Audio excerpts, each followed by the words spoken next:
Hello and welcome. I'm Eric Lothetis, and today I'm here with Uza Hamad and Beneficence Viewpoint. Today, in this week's episode, we're going to be talking about non-maleficence in a medical scenario.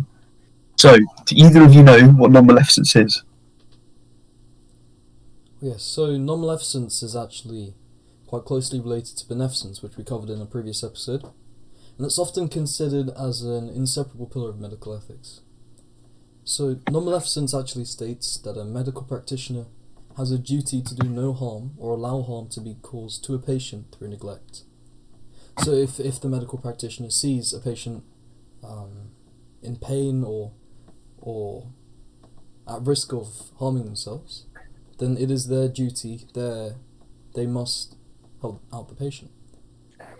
So just to recap from last week, beneficence means that all practitioners have a moral duty to promote the course of action that they believe is in the best interest of the patient.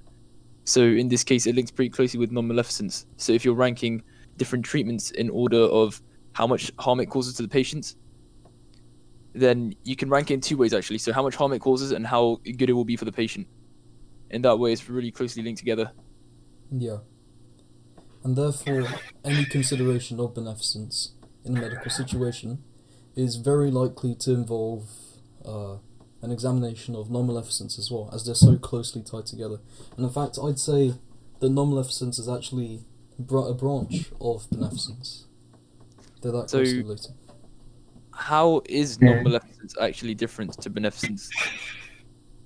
So there is one major way it's different is that non-maleficence acts as a threshold for treatments. That includes drugs and surgical procedures, everything really. So in that sense, it would you would be thinking, if you were about to prescribe this treatment, would it be causing more harm than good? So if it does cause more harm, then you wouldn't consider that on a non-maleficence point of view. But on a beneficence point of view, you would consider all valid treatments and rank them from best to worst. So that's one big difference. Are there any other differences between non-maleficence and beneficence? Yes. So secondly, we also use beneficence in response to a specific situation. So this is leading on to the first point I made when I'm describing what non-maleficence is.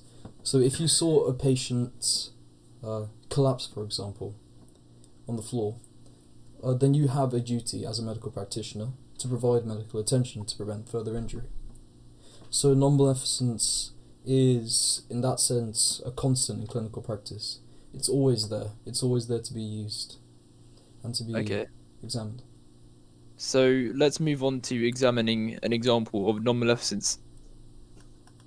A 52-year-old man collapses in the street complaining of severe acute pain in his right abdomen. A surgeon happens to be passing and examines the man, suspecting that he's on the brink of rupturing his appendix. The surgeon decides that the best course of action would be to remove his appendix in situ using his trusty penknife. So how would you analyse the situation using non-maleficence and to an extent beneficence then as well? So if you were looking at this from a non-maleficence perspective, the aim is really, as Abanine described earlier, you'd have to provide that medical attention as a medical practitioner. But if you looked at it from a non-maleficence perspective, the rupturing appendix, or the risk of that is quite serious. So being able to sort it out right there would be the best from a non-maleficence perspective, really. Just getting that risk out of the way. Couldn't you argue that there would be other different risks, such as risk of infection, because he's not doing it in an exactly sterile environment? He's using his penknife in situ, which is where a 52-year-old man collapsed in the street. So he's doing an operation on an appendix by the street with a penknife. So it seems like that the success of the surgeries would be quite low in that case. But I think this is where beneficence and non-maleficence really sort of differ from each other. So if you're looking at this from a beneficence perspective, in this case, if you'd have to weigh the positives and negatives, and you decide that the best option for this patient was to use his penknife to avoid further injury. But if you look at a non-maleficence perspective, yes, there are very high risks of infection, for example, as the penknife is unlikely to be sterile. There's also other complications that would arise, like there not being any other clinical staff available. So that would even more decrease the chance of that surgery being successful, Yeah. which, Understandable. yeah. So, what would you say would be the best course of action for this 52-year-old man, or the surgeon who happens to walk by him, to do? What should he call an ambulance? I think it's scenario based. If this was out in the middle of nowhere, like you're out in the outbacks in Australia or something, then any sort of ambulance wouldn't be any sort of just really acceptable choice to think about. And maybe using that surgeon with his, even though it's not sterile, his knife may be a better option than calling for an ambulance. But if you were in the middle of a city, then calling an ambulance would be much better. Yeah, that makes sense. And we also have to factor in the experience of the surgeon themselves. So, what I mean by that is, if the surgeon doesn't have enough experience, even if they do have experience performing an appendectomy before, they've never actually done it in this situation. So their experience has been decontextualized. So it might not be appropriate for them to perform it out here, especially if it's in a city. And there'll probably be hospitals nearby. So what would you say if that surgeon was, part of some sort of army, some sort of doctor who would really be specialised in treating, in the scenario, in a battlefield, similar to what that would be on the road? So it probably wouldn't be that simple because he only has a penknife by the road. But if he was a proper army doctor, then he would probably have his tools by him in the camps, and they have enough staff there as well to treat them. So in this case, I don't think it's appropriate for this man to treat this man, the man who collapsed. Yeah, and remember, it's only this man, it's only this one surgeon dealing with this person. And performing an appendectomy alone is no small task. Yeah. And we have to factor in the age of this man as well. He's a 52-year-old man. So... Very old. No, not very old, not very old. It's Still very young. Young, but not young. So this man, we have to factor in the risks. If this was a 22-year-old man, maybe if they had an infection, then they would have a higher chance of surviving through that infection. But this man might not necessarily be able to take those risks if he had an infection of the same kind. He might not live to tell the tale. Assess the quality of life of this man. I mean, you can't do it. You can't really assess the quality of life of a man you've just seen. But I suppose if they're obese or have any severe health issues that you can visibly see, then maybe they'd reduce the chance of them surviving. And it'd be I think also we haven't considered the autonomy of this, so the actual patient deciding whether or not they would want to have that surgeon in the moment on that street, because the person would still be conscious at that time, really. So maybe that's something to think about. Would the patient choose that? To an extent, wouldn't it also depend on the skill of the surgeon? So he may not have completed many appendectomy. What was it called? Sorry, appendectomy. He may not have completed many appendectomies before, and this might be one of his first ones. Maybe not his first ones, but he's only completed a few before. So he might not have the skill needed or the experience. Yeah, but rerouting it back to beneficence. If we look at it from a beneficence perspective as a whole, this situation as a whole, I think it would be better for this man to undergo treatment. In the situation of this man, isn't there any hospitals and there won't be any ambulances arriving in time, then I do think it is appropriate for this man to have this surgeon do an appendectomy using his penknife, because it does give him a better chance of survival than zero. Yeah. That's quite... Yeah, so that's really talking about the whether or not you would do intervention or non-intervention. The thing... I think the issue... Okay, so maybe if he was actually about to rupture his appendix, that would be correct. However, in this scenario, the surgeon suspects that he's rupturing his appendix. And once again, it falls down to the surgeon's experience in noticing anyone who's Yeah. about to rupture their appendix. Yeah, that's true as well. Because if the surgeon misdiagnoses, and of that misdiagnosis, It may cause patient death, yeah. yeah. So that could have been easily avoided. Something else to think about really is whether or not that patient would have would be treated with dignity and respect if they're having a surgery done on the side of a road. I don't think that's a very nice thing to do. And seeing the high risks of that situation, is that something that's really better than 0%? Or Yeah. I don't think it ever would be 0%, but that high risk, it's difficult. It is difficult. It's always good to treat people with dignity and respect. And especially if this is actually happening in a city or a crowded street, it can also have other implications for the patient, not just physical. They might be stressed out if they're conscious. That might not be the best course of action for this person.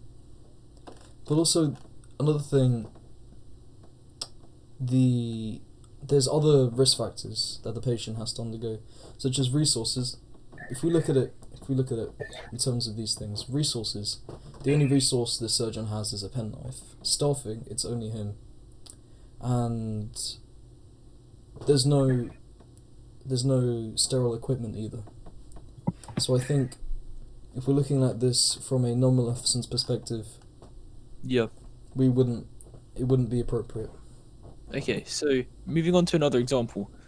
A depressed patient who has refused treatment has mentioned having suicidal thoughts, and the doctor is concerned about his well-being. So, what do you think about the ethical issues involved?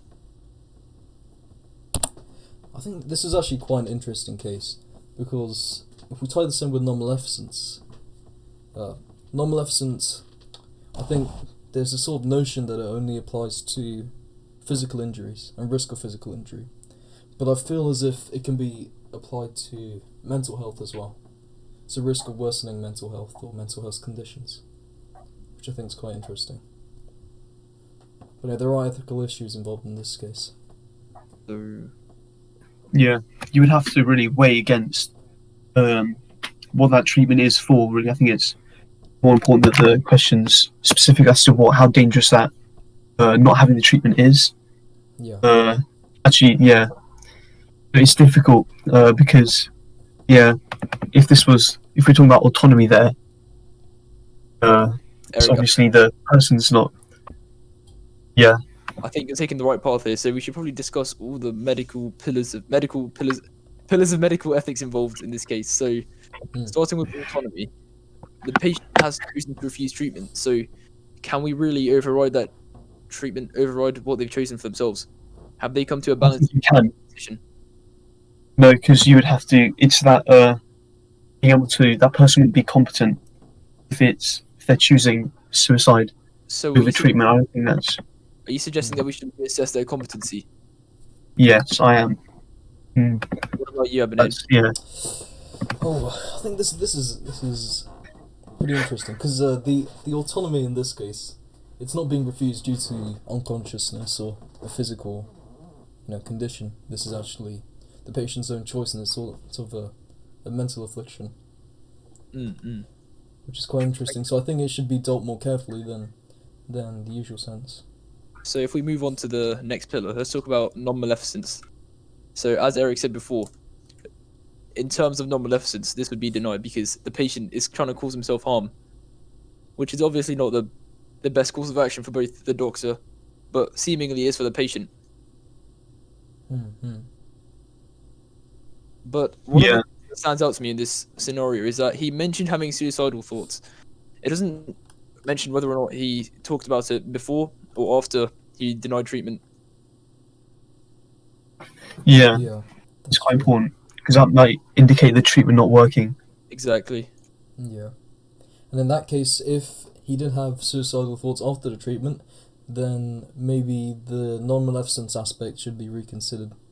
Because it has had a negative impact on the patient very clearly. But definitely from this aspect, it would be denied. Yeah, because you would weigh up the harm Yeah. and the benefit of that treatment, and it would Yeah.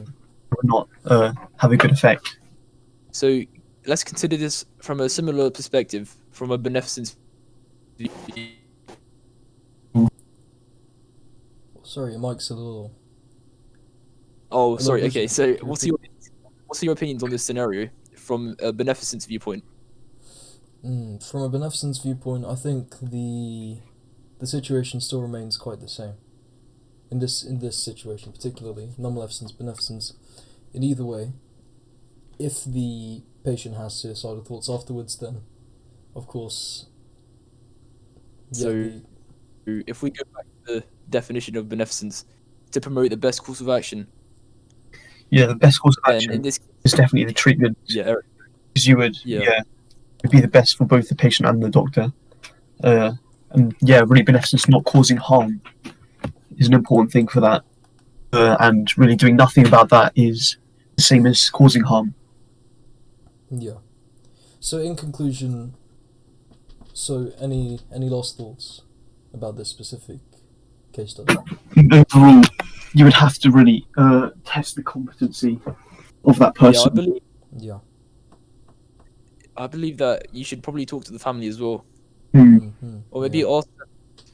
It's probably already been done, but ask them what they Their opinions on how their ask their family, relative yeah, should be their treated. opinions on the patient Yeah. Yeah. and what they think about him refusing or him or her refusing treatment. The problem with that one though is that the doctor have to come. They'd have to be thinking about doctor-patient confidentiality. So talking to the parents, I don't know if that's something allowed. Maybe it's a child. Yeah. I don't think they, in that sort of situation with that, the life on the line. I Yeah, don't so think that applies. But the situation would for an change. adult, yeah, So the it would be situation different. Yeah, with a child, or if it was an adult, is that what you're trying to say? yeah. Yeah, I think that's a fair point. If it's a child saying this, then I think the parent should be notified. But if it's an adult, we might want to respect the patient's confidentiality a bit more. So let's move on. Let's go to some other questions that relate to non-maleficence. Euthanasia. Okay. So does euthanasia have a place in modern medicine, do you think? So, does euthanasia have a place in medicine? So, firstly, let's recap what euthanasia is. So, euthanasia is to end someone's life to relieve suffering, or actually, that's it. Yeah, to relieve suffering. So, if they're in a vegetative state, or if they're in pain. Yeah, or if they're in pain. The parents or the patient actually may ask for themselves to be put down. Yeah. Okay. So and as mentioned before, there are also many different types of euthanasia. So active euthanasia, passive euthanasia, voluntary euthanasia, involuntary euthanasia. Okay. So I think it still does have a place in modern medicine, but it does go against some of the aspects of non-maleficence, because quite obviously you will be doing harm to the patient. But from a beneficence point of view, it is better to end someone's suffering if you know they have absolutely no chance of survival than promote the well-being of a patient. Yeah, it would be better for their well-being to end their suffering. Okay. So I think it does have a place in modern medicine in that sense. But again, non-maleficence is a very raw concept. It's very basic. What's more basic than beneficence, I think. So non-maleficence to cause no harm would probably be to keep him alive. Yes, but this won't necessarily be the best option. Because it might cause mental harm if they feel so much pain, or if they... Yeah, and not just that, even if they have no chance of survival. Again, non-maleficence would still have you keep that patient alive for as long as possible, which I really think is unethical, especially if they've got no chance. It would be better for them to just... What about end their suffering? Assessing a mental capacity and the competency of patients who are requesting euthanasia? What do you think about that? I think it's very important to consider the autonomy of that, because it is that. Although it is the patient's decision, it's important to consider whether that person is competent or not, if they are able to make that decision by themselves. Because it is a very life-changing, not only for that person, but for the people surrounding that individual. Euthanasia just have a big effect on a lot of people. Especially what were you going to say? Especially in the case of involuntary euthanasia. Involuntary. Yeah, because in that case, autonomy might be ignored. It's in that probably sense. because autonomy may be ignored because the patient lacks mental capacity. So, for example, if the patient was in a vegetative state, autonomy would be ignored because the patient can't make any decision for himself. That's fair. Yeah. That's fair. But I think That would be considered when you test the competency of that person. yeah. Yeah. So in conclusion, euthanasia does have a place in modern medicine, but only for specific situations. But another topic that we could discuss is abortion and the ethical issues that surround abortion and how non-maleficence relates to it in that sense. So what are your thoughts on that? Sorry, can you just repeat the question? So the question is, what are the ethical issues with abortion and how does it relate to non-maleficence? Just obviously the taking of human life, or seemingly human life, if you consider an embryo human. Yeah, and I think this. So in that case, yeah. So in that case, non-maleficence means to cause no harm to the patient. So in that case, that would be rejected. Yeah. So from a non-maleficence perspective, you'd be inclined to disagree with abortion. Yeah. Mm-hmm. But I think this. If you look from a beneficent side, that may not be the best outcome for that person, especially if they're not capable of being a parent at the time due to age or whatever. Then maybe causing not abortion wouldn't be the best outcome, even for the child itself. Yeah. Yeah, definitely agree. I think it does have a difference with euthanasia in that sense. Since in euthanasia, the patient has no chance of survival, or would have no chance of survival with no other option. Whereas with abortion, there is another option. The patient or the child can survive, which is quite a big difference when it comes to non-maleficence. Because in this case, non-maleficence and beneficence states that the patient should survive. To more carefully consider the points of harm that can occur in abortion, what are some of the ways that both the fetus and the mother can be harmed in abortion? So I mean, obviously the fetus will be killed, but will that cause any side effects in the mother? Aside from the mental effects, mental implications. Mental implications, yeah. So that would be a pretty major factor in promoting the well-being. So even from a beneficence viewpoint, in terms of mental well-being for the mother, it might be better to not get an abortion. Yeah, feelings of guilt and such. You have to weigh that up against what the scenario is really for that mother. It may not be better for her, even with the guilt that comes out of that. Yeah. I think that's fair. So again, it does depend on the situation.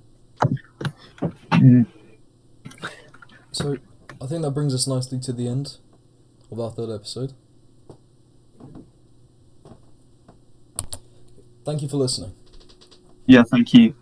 Come listen to us again next episode. We're going to be talking about justice. The final pillar of medical ethics.